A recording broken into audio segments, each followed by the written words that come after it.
Hello guys, pupunta nga po pala kami sa Tomsway.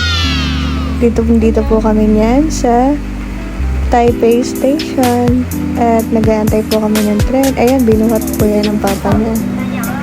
At nandito na po kami sa Tomsway. Kasama po ang aking anak na panganay.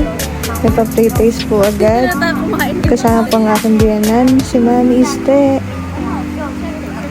Ayan nga po pala ay squid at cuttlefish. Masarap po talaga ang mga food dyan sa Tomsway. Yun nyo naman guys.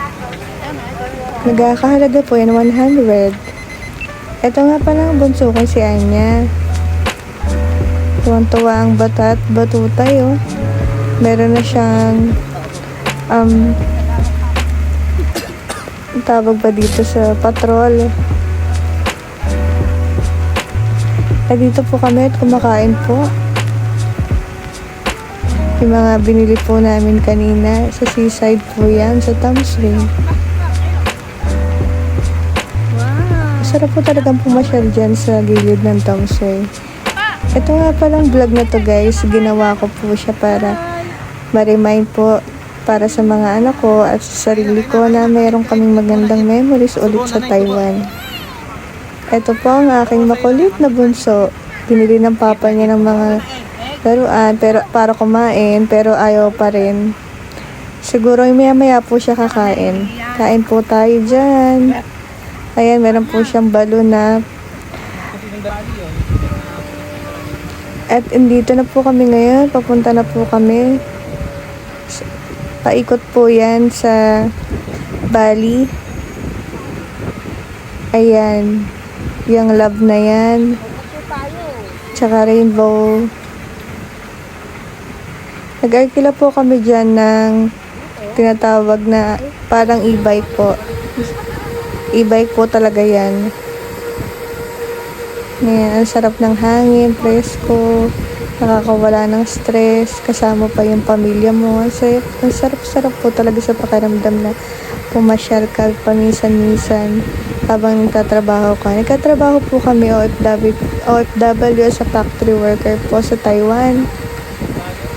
Ayan guys. Tapos, ayan po, at meron pong malaking park dyan para sa mga bata. Playground po. Ayan o, nag-i-slide pa nga tong batutay na to. Oh. Kasama yung Taiwanese na bata. May mga naglalaro po dyan. At that time po, kainitan. Pero, malamig-lamig naman. Yan. Ang ganda po talaga ng playground nila. Para siyang Bermudas. Pero, ano po, parang may pagka-foam siya. Ito lupa talaga. Yun po yung sa mga bata. Parang, yan ay parang may pagka-plastic na foam siya. Kaya maganda po siya sa balat. Hindi po masakit. Talaga naman, oh.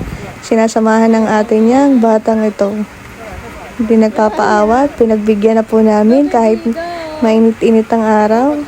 Oh, galing. O, diba? Sige, bunso. Kaya mo yan. Yan. Go lang, baby ko. Ayan, Taiwanese po yung mga bata. Ayan ang kanyang ama, nakasupport lang. Nakailang balik na po ako sa Tomsway. Siguro pang ngatlo po yan. Ang sarap po talaga at babalik-balikan mo ang lugar na yan. Ngayon ay kasama ko na ang aking dalawang anak. Yung una ay hindi pa po masyado nakapasyal dyan ng ate niya at kami tumawid dagat. Ngayon ay nakasakay na po kami sa yacht. Nagkakahalaga lang po yan ng 100 NT plus. Ang sarap po talaga ng view dyan. Try niyo po pumunta dito guys sa Tomsway pag nagbabakasyon po kayo at ang pamilya nyo. At kung gusto nyo lang po pumasyal, pag kayo po ay naka-day off, ayan. Oh, walang ginawang batang to. Hindi magpaikot na magpaikot, oh. Talaga namang full of energy pa ang aking bunso. Ayan, sarap po talaga ng dagat. Nakaka-relax. Talaga naman guys. Pagpapanoorin niyo po ito, Maraming salamat po. Maraming salamat po, Lord. At nakasama ko ang mga anak ko. Ayan guys, pauwi na po kami dyan. Picture pa ng konti. Ayan si Ate Ishi, dalaga ng aking panganay. Ganda po talaga ng dagat sa Thompson. Thank you guys!